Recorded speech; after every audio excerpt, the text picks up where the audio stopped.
لا إكراه في الدين قد تبين الرشد من الغي فمن يكفر بالطاغوت ويؤمن بالله فقد استمسك بالعروة الوثقى لا انفصام لها والله سميع عليم.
فإن تنازعتم في شيء فردوه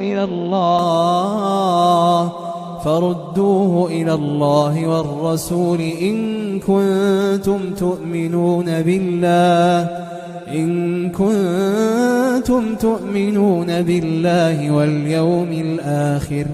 ذلك خير وأحسن تأويلا. هذا هو الميزان هو ما قاله الله ورسوله. فالاحتفالات بالموالد ليس لها أصل في كتاب الله ولا في سنة الرسول عليه الصلاة والسلام، وقد مضى على المسلمين قرون كثيرة لم يحتفلوا فيها بالموالد، فلم يفعله النبي صلى الله عليه وسلم في حياته وهو خاتم النبيين، ليس بعده نبي يعلمنا، هو خاتم النبيين وهو أنصح الناس عليه الصلاة والسلام، وهو أعلم الناس وأخشى الناس لله وأتقاهم لله عليه الصلاة والسلام. فلو كان الاحتفال بمولده صلى الله عليه وسلم أو بالموالد الأخرى أمرا مشروعا لبينه للأمة عليه الصلاة والسلام، أو فعله بنفسه حتى يقتدى به، ثم لو تركه بنفسه عليه الصلاة والسلام لأنه غير واجب ولكن هو سنة في نفسه لفعله الصحابة أخذا من فعله أو من قوله عليه الصلاة والسلام، فلم يفعله صلى الله عليه وسلم ولم يدعو إليه ولم يأمر به ولم يفعله صحابته لا الخلفاء الراشدون ولا غيرهم. ثم جاء القرن الثاني قرن التابعين وكبار أتباع التابعين فلم يفعلوه، ثم جاء من بعدهم القرن الثالث فلم يفعلوه، فدل ذلك على أنه بدعة لقوله صلى الله عليه وسلم من عمل عملا ليس عليه أمرنا فهو رد. وكان يقول في خطبته عليه الصلاة والسلام أما بعد فإن خير الحديث كتاب الله، خير الهدي هدي محمد صلى الله عليه وسلم، وشر الأمور محدثاتها وكل بدعة ضلالة. هكذا كان يقول في خطبته. أعوذ بالله من الشيطان الرجيم. بسم الله الرحمن الرحيم.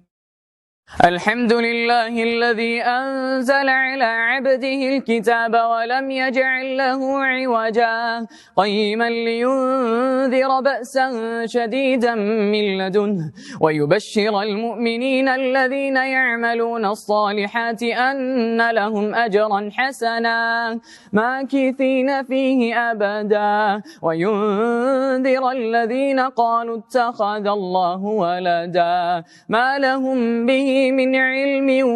ولا لآبائهم كبرت كلمة تخرج من أفواههم إن يقولون إلا كذبا فلعلك باخع نفسك على آثارهم إن لم يؤمنوا بهذا الحديث أسفا إنا جعلنا ما على الأرض زينة لها لنبلوهم أيهم أحسن عملا وإنا لجاعلون ما عليها صعيدا جرزا أم حسبت أن أصحاب الكهف والرقيم كانوا من آياتنا عجبا إذ أوى الفتية إلى الكهف فقالوا ربنا آتنا من لدنك رحمة وهيئ لنا من أمرنا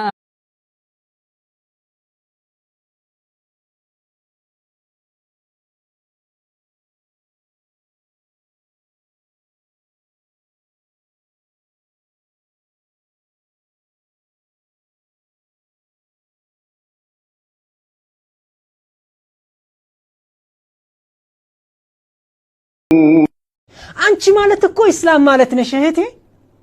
ባንቺ ነው ቢኪ يعرف الاسلام ባንቺ ነው እስልምና የሚታወቀው አንቺ መጥፎ ነሽ ማለት ሙስሊም ያልሆኑ ግለሰቦች ማህበረሰቦች እስላምን እኮ የሚመዝኑት በኔና ባንቺ ነው እህት እኔና አንቺ መጥፎ ሆን ማለት ባለባበሳችን ባረማመዳችን ባስተያየታችን በንግግራችን በተግባሮቻችን መጥፎች ከሆን እስላም ማለት ይሄ አይደለ እንዴ ነው የሚሉት እስልምናን ደሞ ካሰደብን እኔና አንቺ እስልምናን በማስወቀሳችን እንዲጠላ በማድረጋችን የሚከሰን ማን መሰለሽ አላህ ይጠብቀን አላህ ነው አላህ የከሰሰው ደግሞ ጠበቃ ያገኘ አደራሽ እህቴ ስለዚህ መንገድ ላይ ስትሄጂ ሞባይል ስታናግሪም ሆነ ሰው ሰላም ስትይ አደብ ባለው መንገድ መሆን አለበት ቢስሚላሂር ረህማኒር ረሂም አሊፍ ላም ሚም ذلك الكتاب لا ريب فيه هدى للمتقين الذين يؤمنون بالغيب ويقيمون الصلاة ومما رزقناهم ينفقون والذين يؤمنون بما أنزل إليك وما أنزل من قبلك وبالآخرة هم يوقنون أولئك على هدى من ربهم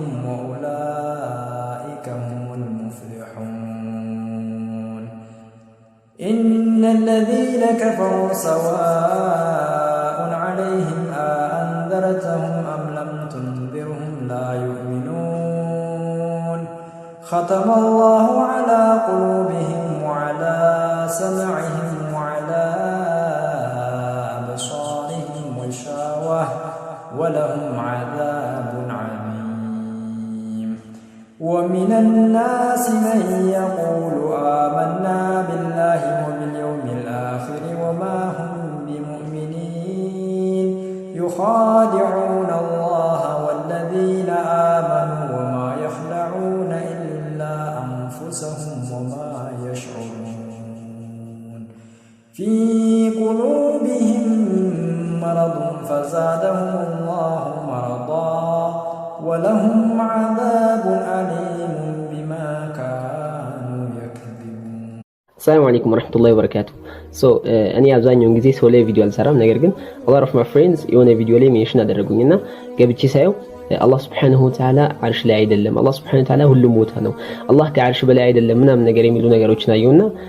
በጣም ከባድ ነገር ነው መስአለው በጣም ሰፊ ነው ስፔሻሊ ደግሞ ቲክታክ ላይ ጭራሽ ማለት ነገር ነው ሶ እኔ እዚህ ጋር ልከራከር ምናምን ነገር አይደለም የመጣሁት ነገር ግን አብዛኛው ጊዜ ስለዚህ አይነት መስአላ አብዛኛው ሰው ይሳሳታል ለምን አላህ Subhanahu Wa Ta'ala እንዴት በቦታ እናቅፈዋለን አላህን እንዴት ቦታ እንሰጠዋለን ምናምን ነገር ሲባል ሰውየው እውነት ይመስለዋል ግን እንደዛ አይደል ከዚህ በኋላ እንደዚህ አይነት ቪዲዮዎች ሲያጋጥሙ ምን ማድረግ እንዳለበት አጭር የሆነ መፍትሄ ልስጥ አላህ Subhanahu Wa Ta'ala ስለራሱ ዛት ስለራሱ አካል ወይም ስለራሱ ባህሪዎች በቁርአን ውስጥም ሆነ በሐዲስ በግልጽ ብዙ ነገሮች ይናገራል እና እነዛ ነገሮች ለአላህ ስናስብታቸው አራት ነገሮችን መጠንቀቅ አለብን ለምሳሌ አላህ Subhanahu Wa Ta'ala እኔ እጅ አለኝ ሲል አራት ነገሮችን ተጠንቅቀን ነው አላህ እጅ እንዳለው የምናረጋግጥለት እነዚህ አራት ነገሮች እነማን ናቸው من دون تشبيه ولا تحريف ولا تعطيل ولا تأويل من دون تشبيه ምንም ሳናመሳሰል ለምሳሌ አላህ እጅ አለኝ ሲል የአላህ እጅ እንደ ሰው አይነት እጅ ነው ብለን ከማንም አይነት ፍጡር ጋር ማመሳሰል የለብንም አላህ ليس كمثله شيء እሱም ማንም አይመስልም ይላልና ከአላህ ጋር የሚመሳሰል ማንም ፍጡር የለም ስለዚህ አናመሳሰልም ማለት ነው ሁለተኛው ደግሞ ولا تحريف ወይም ደግሞ ማዞር ትርጉሙን ማዞር ለምሳሌ አላህ Subhanahu Wa Ta'ala እጅ አለኝ ሲል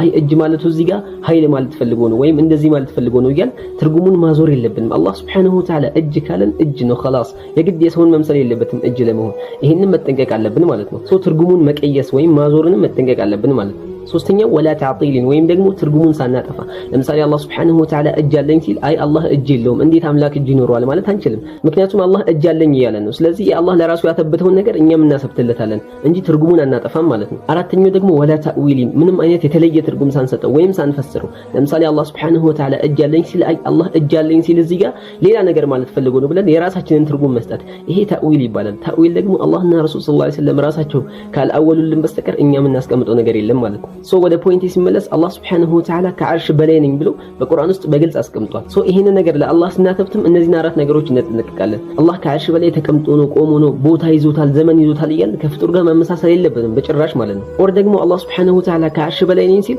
እንደዚህ ማለት ፈልጎ ነው አይ ከአርሽ በላይ ነኝ ማለት ይፈልገው እንትኑ ነው ይያል ትርጉሙንም አንቀይስም ወይ ደግሞ አላህ Subhanahu Wa Ta'ala ከአርሽ በላይ አይደለም እንዴት አምላክ ከአርሽ በላይ ይሆናል እዚህ ጋርስ ምናምን ይያል ትርጉሙንም አናጠፋ ወይም ደግሞ የተለየ ተፍሲር አንሰጠውም ጀስት አላህ Subhanahu Wa Ta'ala ከአርሽ በላይ ነኝ ያለን አላህ Subhanahu Wa Ta'ala ከአርሽ በላይ ነው خلاص ባይገርም በቁርአን ውስጥ ብቻ ከ1000 በላይ ደሊል ያለው አላህ Subhanahu Wa Ta'ala ከአርሽ በላይ እንደሆነ ስለዚህ አላህ Subhanahu Wa Ta'ala ከአርሽ በላይ ነኝ ያለ እንቀበላለን ነገር ግን እንዴት ብለን መጠየቁ ራሱ والسؤال عنه بدعه ስለዛ ነገር መጠየቁ ራሱ ቢድዓ ነው ስለዚህ እንጠንቀቅ ስፔሻሊ ደግሞ እንደዚህ አቂዳችን ላይ ችግር የሚፈጥሩ ቪዲዮዎችን በጣም ልንጠነቀቃቸው ይገባል ሶ የተወሰነ ያህል እንኳን ግልጽ ለማድረግ ሞክሬያለሁ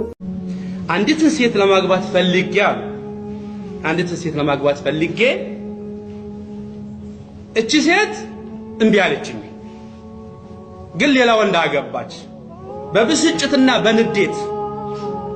በቅናት ገደልኳት አለ ገድዬ ቀበርኳት አለ فهل لي من توبة እስኪ እንደው ለወንጀሌ መውጫ ቀዳዳ አለኝ ወይ ብለው ሲል ሁሉም ሰው ደነገጠ فقال ابن عباس ألك والدة እናት አለች ወይ አሉት فقال لا አይ እናት የለኝም እናት ሞታለች አለ فقال لا أجد لك شيئا استغفر الله ما حييت خير የሚባሉትን ስራዎችን ስራ استغفار አድርግ ምንም ወጪ የለህም ማለት ሲወጡ አንድ ደረሳቸው አጣ ኢብኑ የሳር የሚባል አንድ የሳቸው ተማሪ አለ የኢብኑ አባስ ለምን እናቱን ጠየቀው ስለ እናት ለምን ጠየቀው ብሎ ሲል فقال فوالله ما رأيت شيئا أعظم من بر الوالدين ትልቁ ከስራ ውስጥ ወደ አላህ የሚያቀርብ ጀነት የሚያስገባ ትልቅ የሚያስደርግ ከናት የበለጠ ወይ ደግሞ ከናት ኺድማ የበለጠ ምንም የለም አሉ እናቶቻቸውን ያጡት በጣም ያሳዝናል አላህ ረህመት ያርግላቸው እናቶቻችሁ ያሉ ደግሞ ከኔ ጨመር ይሄንን የሚባለውን የእናትና አባትን ሁቁቅ والله ባወራ እስከ ማታ አልጨርስም ግን ይሄንን ሐቅ አሉ ሌላ አላህ እኮ በቁርአን ምንድን ነው ያለው فلا تقل لهما اف እናትን እኮ ስታናገራት አለ እጭ እንዳትላት አለ يعني قالوا لماዎች لو علم الله شيئا الله ቢያውቅ ኖሮ አሉ اف ከምትለው ቃል የበለጠ አላህ የሚጠላው ነገር ቢኖር ይከለክል ነበር አሉ እጭ እንዳትላቸው እንዲሁም ራስህን ዝቅ አድርግ እነሱ ጋር ስትደርስ አለ። ወቁል ለሁማ ቀውለን ከሪማ ስታናገራቸው ምን አድርጋቸው ነው ያለው? በክብር አናገራቸው አለ። በዚህ ሙናሰባ እንደዚሁም በሌላ በብዙ ነገር አሁንም አላህ ሱብሓነሁ ወተዓላ ተሕዚር ያረጋል። ምን ይላል? የቁሉ አላሁ ረቡና ጀለ ወዐላ ያ አዩሃ አለዚነ አመኑ ላ ቱልሂኩም አምዋሉኩም ወላ አውላዱኩም ዐን ዚክሪላህ ወመን የፍዐል ዛሊከ ፈኡላኢከ ሁሙል ኻሲሩን። እናንተ ያመናችሁ ሰዎች ሆይ ላ ቱልሂኩም አምዋሉኩም ወላ አውላዱኩም ዐን ዚክሪላህ አላህ ሱብሓነሁ ወተዓላን ከማስታወስ እንዳትዘናጉ በዛ በገንዘቦቻችሁ በሀብታችሁ እና በብዙ ቢዚ እንዳትሆኑ በነዛ አላህ ሱብሓነሁ ወተዓላን ከማውሳት ዚክር ከማረግ ከሌሎችም ነገር ወመን የፍዐል ዛሊከ ፈኡላኢከ ሁሙል ኻሲሩን። ይህን የሚሰራ አላህ ሱብሓነሁ ወተዓላ ቁርአን አውርዶ ነቢይ ዓለይሂ ሰላቱ ወሰላም በሐዲስ ተሕዚር አድርገው ይህን እምቢ ካለ ፈኡላኢከ ሁሙል ኻሲሩን በመጨረሻ ከከሳሪያን ይመደባል አለ ረቡና ጀለ ወዐላ አላህ ሱብሓነሁ ወተዓላ። ስለዚህ ወደ አላህ ሱብሓነሁ ወተዓላ መመለስ አለብን። ወደ አላህ ኢናባ ማድረግ አለብን። ነቢዩ ዓለይሂ ሰላቱ ወሰላም ተውበቱን ይቀበለዋል ምን ላይ ከሆነ ኢላ ገርገራ ላይ ከሆነ ያበቃ ያ ተውባ ማለት ነው። ስለዚህ እና ነቢዩ ዓለይሂ ሰላቱ ወሰላም አሁንም ይናገራሉ፣ አሁንም ተውበቱን ይናገረዋል። መን ታበ ቀብለ አን ይጥለዐ ሸምስ ታበ አላሁ ዐለይህ ቢመግሪቢሃ። ነቢዩ ዓለይሂ ሰላቱ ወሰላም የተወበተ የውመል ቂያማ ሳይደርስ የተወበተ ነጃ ይወጣል ፈላህ ይወጣል ብለዋል። ከዛማ የለም አበቃ ማለት ነው። ስለዚህ ወደ አላህ ሱብሓነሁ ወተዓላ መመለስ አለብን። ኢናባ ማድረግ አለብን። ነገ እንደምንሞት ወይ መቼ እንደምንሞት አናውቀውም። አላህ ሱብሓነሁ ወተዓላ በብዙ ቁርአን አንቀጾች ሁላችንም እንደምንሞት ይናገራል። ኩሉ ነፍሲን ዛኢቀቱል መውት ወኢነማ ትወፈውነ ኡጁረኩም የውመል ቂያመህ ፈመን ዙሕዚሀ ዐኒን ናር ወኡድኺለል ጀነህ ፈቀድ ፋዝ ወመል ሐያቱ ዱንያ ኢላ መታዑል ጉሩር። አላሁ ሱብሓነሁ ወተዓላ ሁሉም ነፍስ ሞትን ቀማሽ ናት። ኩሉ ነፍሲን ዛኢቀቱል መውት ወኢነማ ትወፈውነ ኡጁረኩም የውመል ቂያማ ደሞዛቸው የሚሰጠው የሚከፈላቸው ክፍያቸው አማም አላህ ፊት የውመል ቂያማ እዛ ነው ደሞዛቸው የሚከፈላቸው። ኩሉ ነፍሲን ዛኢቀቱል መውት ወኢነማ ትወፈውነ ኡጁረኩም የውመል ቂያማ ፈመን ዙሕዚሀ ዐኒን ናር ወኡድኺለል ጀነ ከእሳት የተራቀ ጀነት የተስገባ ፈቀድ ፋዝ ትልቅ ስኬት አግኝቷል አለ አላሁ ሱብሓነሁ ወተዓላ።